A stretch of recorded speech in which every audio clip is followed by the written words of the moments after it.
Up next, an exclusive yacht club gets an unwelcome guest. This was a Jane Doe floating in the water. I saw a female adult with stab wounds throughout her torso, her face, her neck. The victim's ex-husband and daughter are both missing. It doesn't take a brain surgeon. You have a couple that's divorced. You've got the rage killing. But the victim had enemies too. It was, I'll get in your face. I'm not afraid. I will mess with your life. Could a killer be brought to justice with a sponge and a wet cardboard box? Well, in this business, we call that a clue.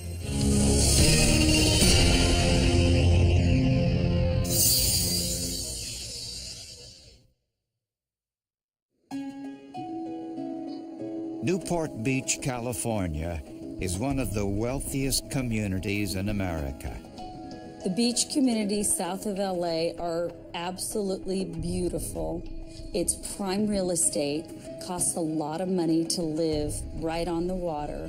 Newport Beach, very low crime rate overall, mostly property crimes, but anything with homicides, very rare. But one September morning, at the Newport Harbor Yacht Club, a yacht owner saw a bedsheet covering what he thought was a body in the water. When I arrived on the dock, I saw a semi-clad female adult with numerous stab wounds throughout her torso, her face, her neck, her back. Of the 52 stab wounds, 2 of the injuries on her right neck transected the jugular vein and the carotid artery. She would have bled to death and have been dead within minutes without prompt medical attention.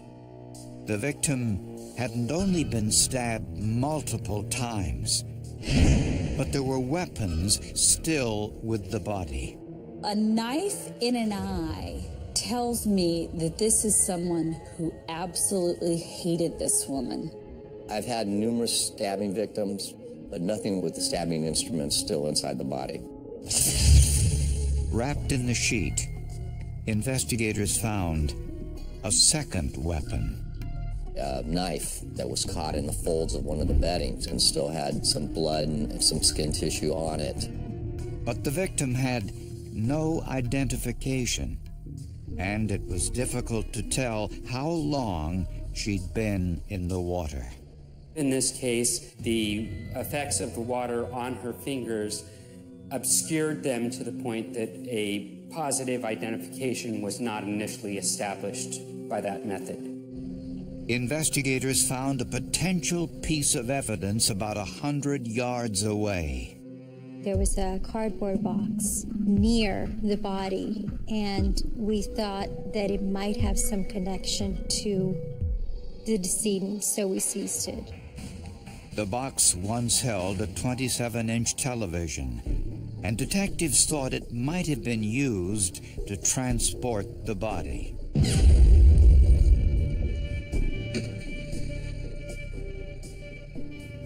During the autopsy, the medical examiner discovered the victim had breast implants. With medical devices, be they breast implants, hip implants, other medical devices, we can sometimes track it down and get a identification of an individual by that implant. On each implant was a separate lot and serial number embossed into the clear covering. This is done to identify where and when it was manufactured for research purposes and to notify the patient in the unlikely event of a product recall. This serial number indicated the implants were made in France. The operation was performed in Oklahoma City, and the patient now resided in California. We knew exactly who she was. She was Barbara Molnix, who lived in Huntington Beach, California. Barbara, who was 56 years old, had an unusual living arrangement. She and her 17-year-old daughter had recently moved to California and were living with her ex-husband, Bruce Mullinex, until they could get back on their feet.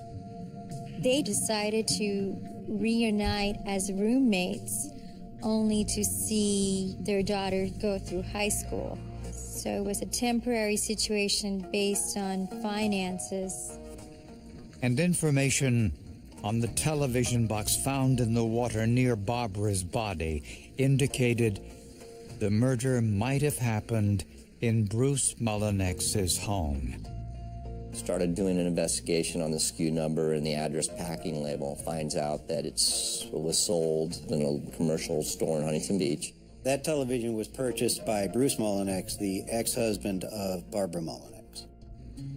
Police went to interview Bruce Mullinex and his 17-year-old daughter Rachel, but couldn't find them. When investigators arrived at the condominium Barbara Mullinex shared with her ex-husband Bruce, they got a surprise visitor. My sergeant came in and said that Mr. Mullinex had arrived at the scene. I gotta be honest, I was shocked. I thought that was some bravado. He genuinely appeared to be amazed and surprised why the police were at his house. Just to have a homicide detective look you in the eye and say, "You're my prime suspect," it just doesn't feel good. The medical examiner estimated Barbara was murdered sometime late Tuesday night or Wednesday morning. Bruce claimed he left town on Tuesday morning for a business trip and was in Fresno, California, 260 miles away. As a reporter, of course, it was interesting that he was conveniently out of town on the night that this murder was said to have occurred. Bruce denied any involvement in Barbara's murder and admitted that they had their share of disagreements. Both of us were at fault for the divorce.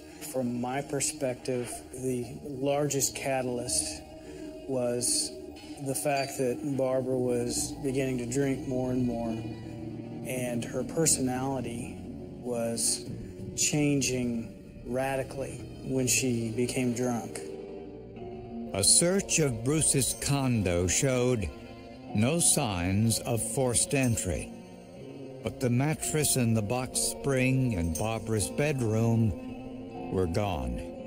Well, in this business, we call that a clue.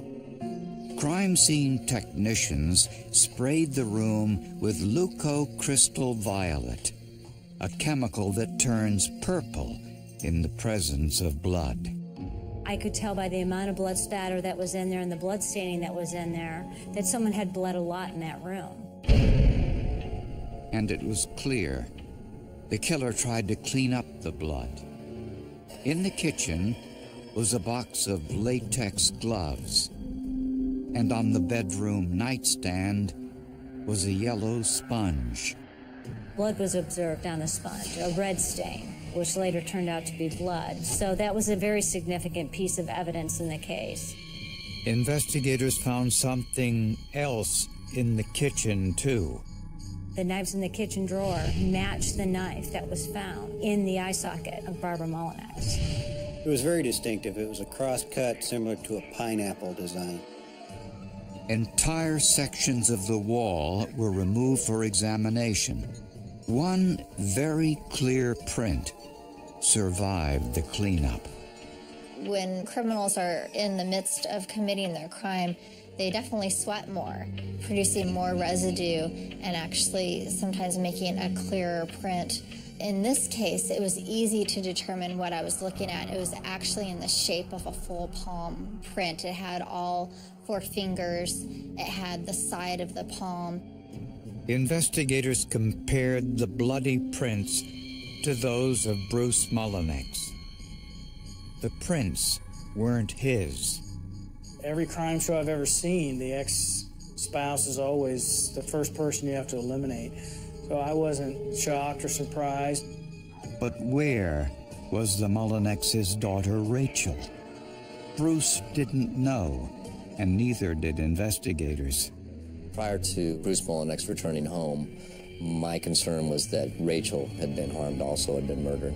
We did not know Rachel's whereabouts or her condition. We tried calling her cell phone. There was no answer. We go directly into voicemail. The last time anyone saw her, she was with her boyfriend a day before the murder. They went to see a movie, ironically enough, titled Lady in the Water. But despite her disappearance, Bruce was convinced his daughter had nothing to do with Barbara's murder. I don't believe she participated at all. I don't believe Rachel participated at all in the murder. Police weren't so sure.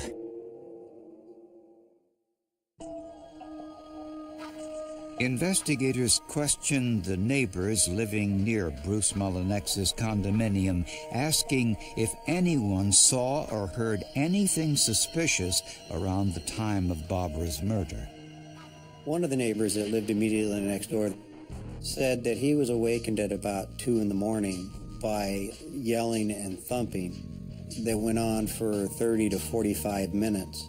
He said he wouldn't be surprised if somebody had been murdered over there. At the time he made that statement, he was unaware that a murder had occurred.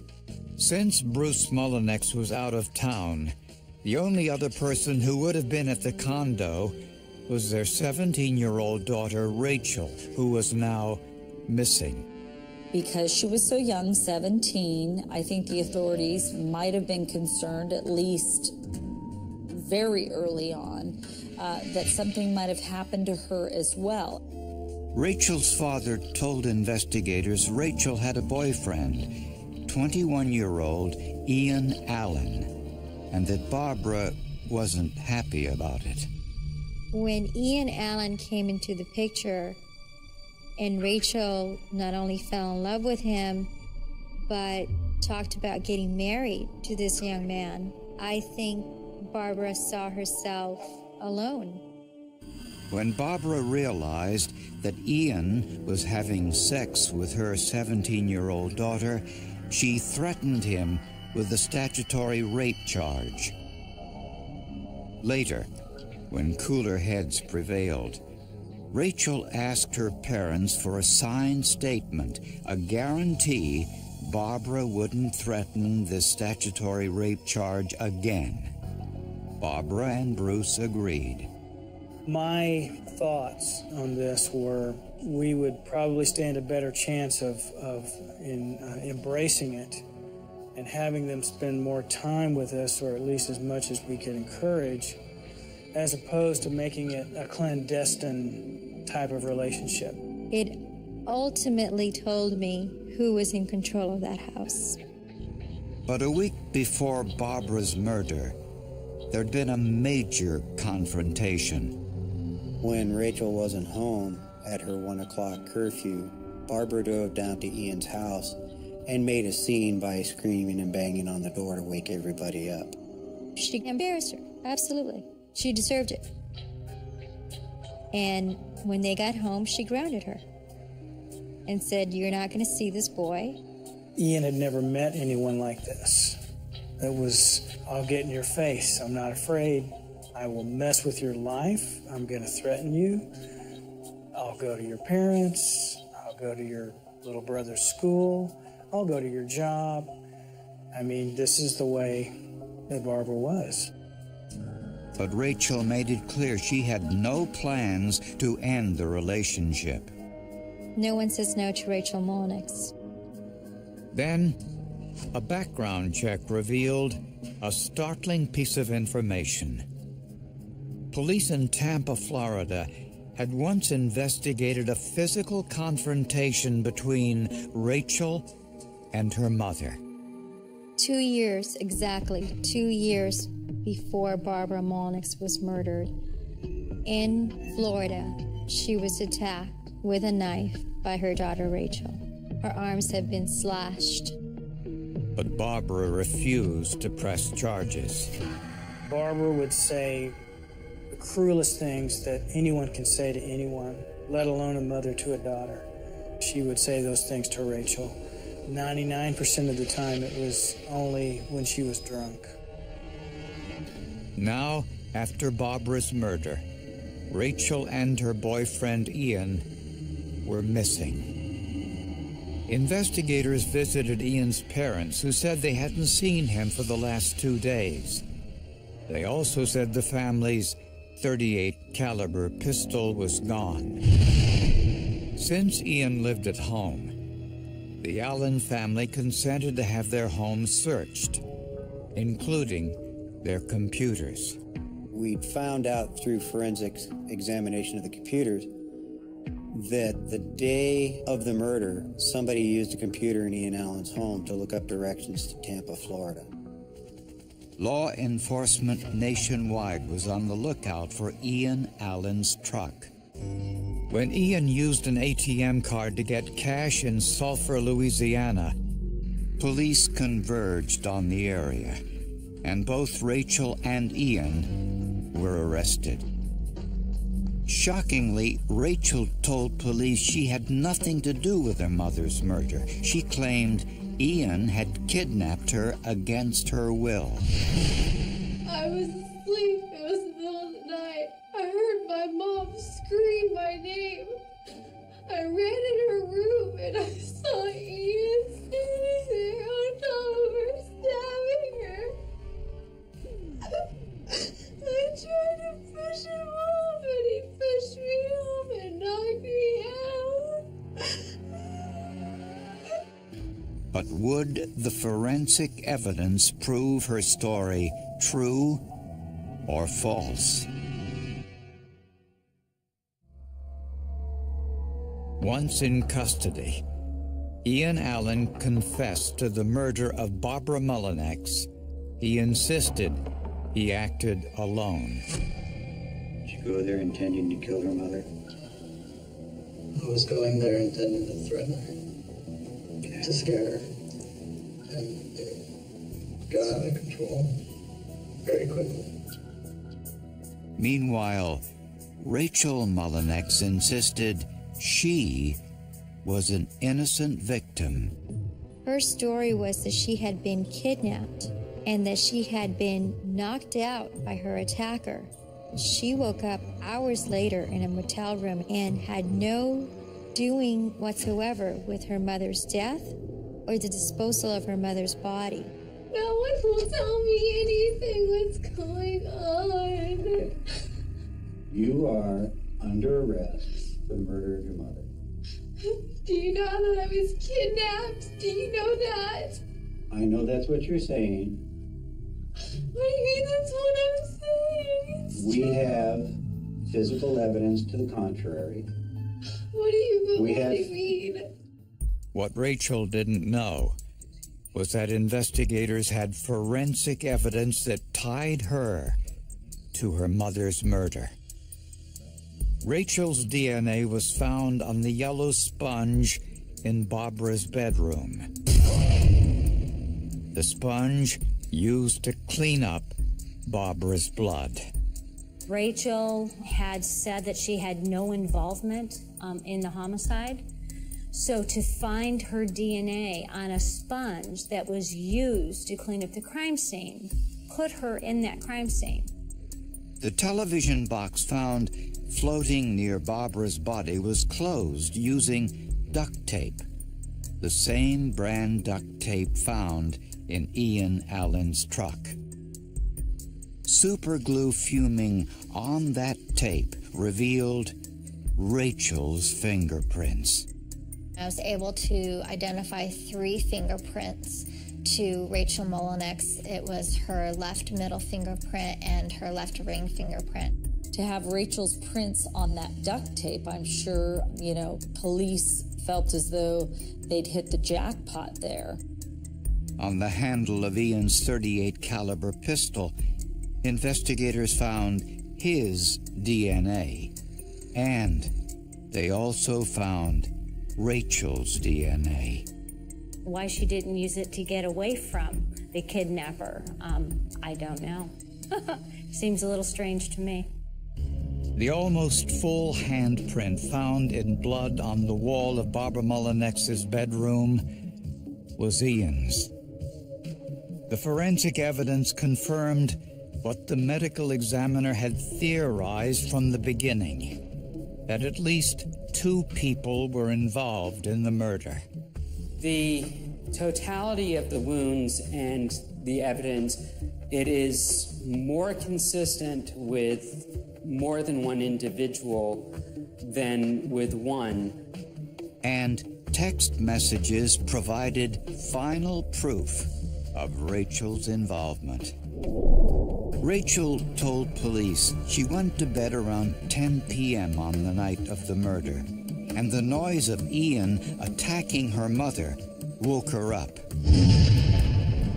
Going through the text messages, she is sending Ian text messages up until 1:45 in the morning, and we know the attack began at approximately 2 in the morning. One message read, "She's taking a Xanax." Another read, "She woke up." So you see that they're alerting one another about what's going on with Barbara. Prosecutors believe with Bruce Mullinex away on a business trip, Rachel and Ian waited until Barbara was asleep before Rachel let Ian into the condominium. Ian grabbed several knives from the kitchen drawer and went upstairs.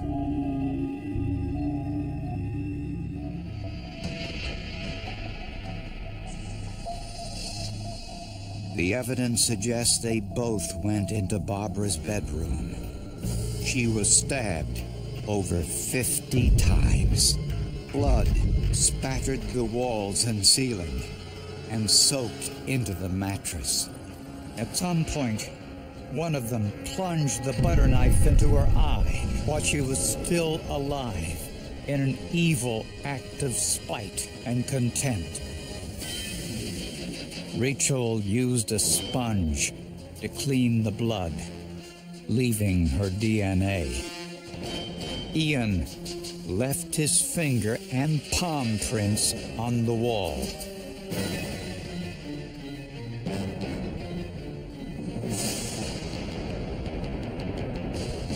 The couple bundled the body into an empty television box, which Rachel then sealed with duct tape, leaving her prints.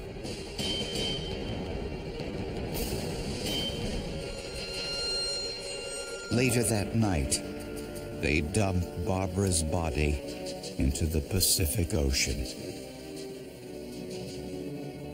Investigators found remnants of a burnt mattress on the railroad tracks near Ian's workplace.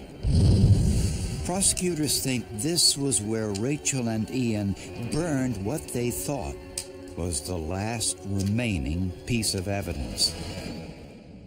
At her trial, Rachel testified in her own defense, claiming she was no killer. I did not do that to my mother. I'm not saying I'm completely innocent. I made bad choices afterwards, and I'll admit that. But planning and killing my mom, I did not do. The jury didn't believe it. Rachel Mullinex was convicted of her mother's murder. We, the jury, in the above entitled action, find the defendant, Rachel Scarlett Mullinex, guilty of the crime of felony. She was sentenced to 25 years to life. In a separate trial, Ian Allen was also convicted of Barbara Mullinex's murder, and he too was sentenced to 25 years to life. After his trial, Ian admitted to police what the forensic evidence already proved, that Rachel was involved from the beginning. Once he realized his life was over and she was laying all the blame on him, the loyalty stopped. She killed her mother, and Ian helped her kill her mother, so that's an absolute, that's not a question. The juries expect to hear forensic evidence. If you don't have forensic evidence, I think you have a really hard time proving your case. The forensics were very important, especially in the case against Rachel. The forensics being able to prove that what she was saying was not true. It spoke louder than anything else in that courtroom.